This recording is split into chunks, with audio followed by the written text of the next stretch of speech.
एक घने खुशहाल जंगल में एक नन्ही सी गिलहरी रहती थी जिसका नाम था पिक्कू। पिक्कू छोटी थी लेकिन उसका दिल बहुत बहादुर था। उसकी चमकीली भूरी फर, गोल चमकती आंखें और फुलफुली पूंछ उसे जंगल का सबसे प्यारा जीव बनाती थीं। हर शाम पिक्कू आसमान में बनने वाले रंग बिरंगे इंद्रधनुष को देखकर खुश होती थी। लेकिन एक सुबह उसने देखा आज आसमान में इंद्रधनुष बिल्कुल नहीं था। पिक्कू पेड़ की सबसे ऊंची शाखा पर चढ़ी और उसने ध्यान से आकाश को देखा। अगली शाम उसे एक हल्का सा इंद्रधनुष दिखा, मगर उसके रंग बहुत फीके थे, जैसे किसी ने उन्हें मिटा दिया हो। पिक्कू को चिंता होने लगी। इंद्रधनुष बिना रंगों का कैसे दिख सकता है, उसने सोचा। वो अपने दोस्तों मीना हिरनी, टूटू खरगोश और कोको तोते के पास दौड़ी। सबने देखा कि पूरे जंगल में रंगों की चमक जैसे गायब हो रही थी। उस रात पिक्कू सो नहीं पाई। वो सोचती रही, अगर दुनिया से रंग चले गए तो सब कैसा उदास हो जाएगा। उसी समय उसकी झोपड़ी में एक सोने जैसा चमकता हुआ तितली उड़कर आई। उस तितली ने फुसफुसा कर कहा, पिक्कू, दुनिया को तुम्हारी जरूरत है। रंग खो रहे हैं। तुम्हें आसमान के बादलों के महल तक जाना होगा।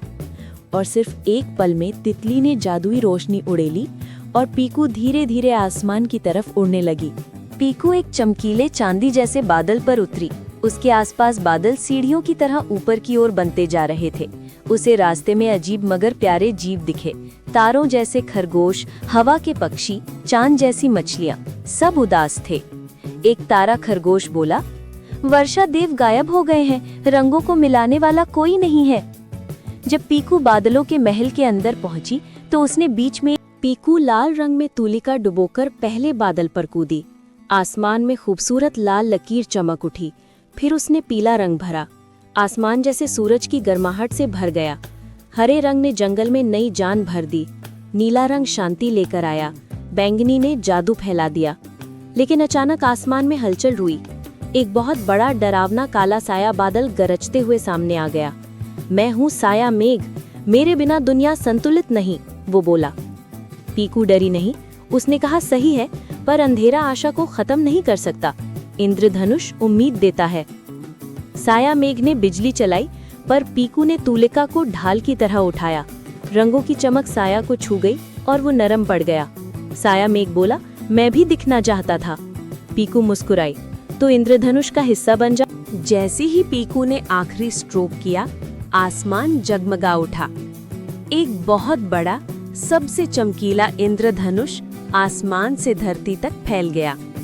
जंगल खुशी से झूम उठा। पक्षी नाचे, फूल खिले, नदी चमक उठी। आसमानी महल गर्व से चमक उठा। पिक्कू, आवाज आई, तुम अब रंगों की रक्षक हो।